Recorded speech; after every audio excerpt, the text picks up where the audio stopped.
ที่ทำให้หนูเป็นที่รู้จักของหลายๆคนไม่ว่าจะต่างชาติต่างประเทศทั่วโลกหรือว่าในไทยรบกวนช่วยพวกเราด้วยค่ะพวกหนูลำบากจริงๆค่ะไม่ใช่ว่าลำบากแต่เรื่องที่พวกหนูลำบากจริงๆค่ะ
เก็บโฟมมาไว้ให้เขาเลย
เอ็ดเป็นนานนะคุยอยากพูดอะไร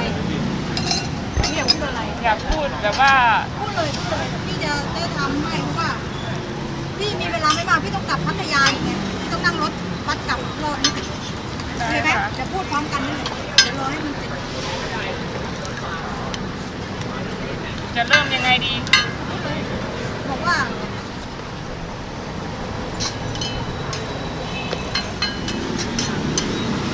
อยากให้ทุกคนรู้ว่าฉันลำบากมากตอนนี้อะไรเงี้ยดีไหมพูดเลยนะ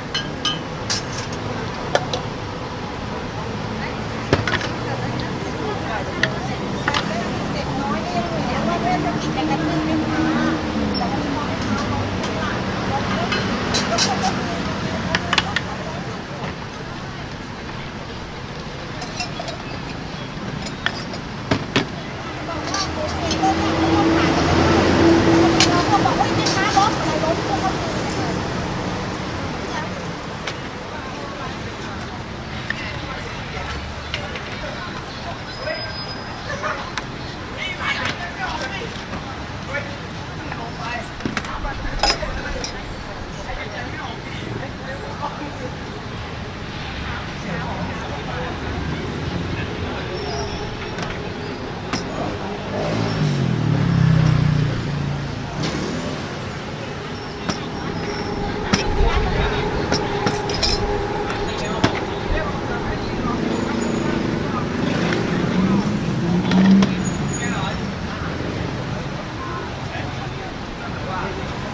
ว่ามา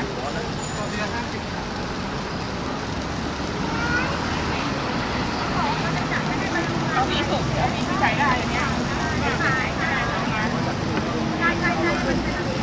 เอาวีที่มันควรอ่ะคงไม่ได้ลูกค้ายุ่ง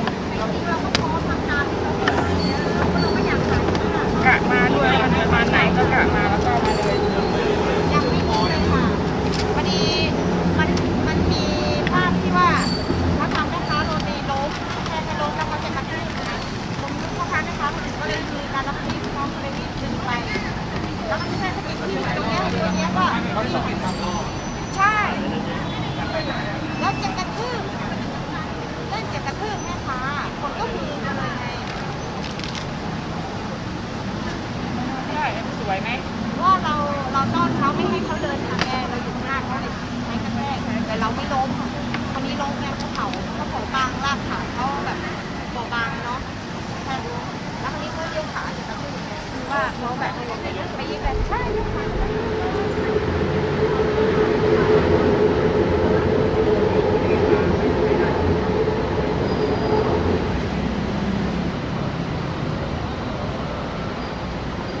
สวัสดีค่ะฉันชื่อปุ๋ยนะคะ เป็นแม่ค้าโรตีสีลมสารแดงค่ะ วันนี้นะคะจะมาบอกเล่าให้ทุกคนได้ฟังให้รับรู้นะคะว่าทางเทศกิจเขาจะยกเลิกไม่ให้เราขายแถวนี้แล้วตรงนี้แล้ว ซึ่ง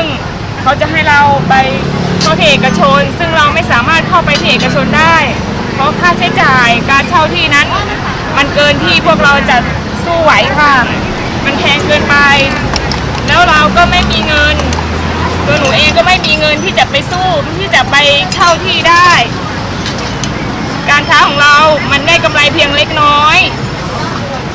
เราไม่มีตังค์ที่จะไปเช่าที่แพงๆขายได้ค่ะพ่อของเราก็ป่วยแล้วเขาก็ยังจะมายกเลิกพื้นที่ที่เราขายมาตั้งนานแล้วทั้งที่เขาบอกเขาจะจัดระเบียบให้เราแต่เขาไม่ทำอะไรเลยเขามายกเลิกโดยที่ไม่ได้บอกพวกเราอะไรเลยให้เราเลิกขายแต่ไม่ได้มองถึงความลำบากของพวกเราเลยภาระหน้าที่ของพวกเราก็มีค่ะพ่อแม่พี่น้องลูกที่ต้องดูแลที่ถ้าจะให้เราไปอยู่ในเช่าที่แพงๆเราไม่ไหวจริงๆค่ะเอาแค่ค่ากำไรแต่ละวันก็ยังได้พอจ่ายค่าบ้านส่งให้พ่อให้แม่แค่นั้นเองไม่ได้มีอะไรมากมายเลยค่ะเราไม่มีเงินไม่มีทุนที่จะไปเช่าที่แพงๆขายได้หรอกค่ะหนูขอฝากทุกคนทั่วโลกนะคะช่วยพวกหนูด้วยค่ะพวกหนูลำบากจริงๆค่ะ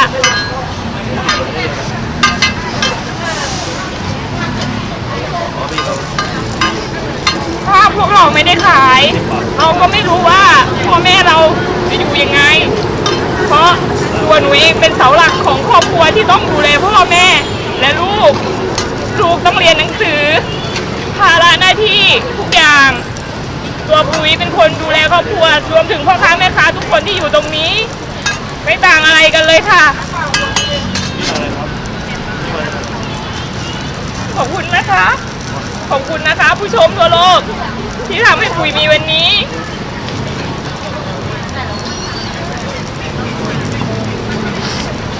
ที่ทำให้หนูเป็นที่รู้จักของหลายๆคนไม่ว่าจะต่างชาติต่างประเทศทั่วโลกหรือว่าในไทย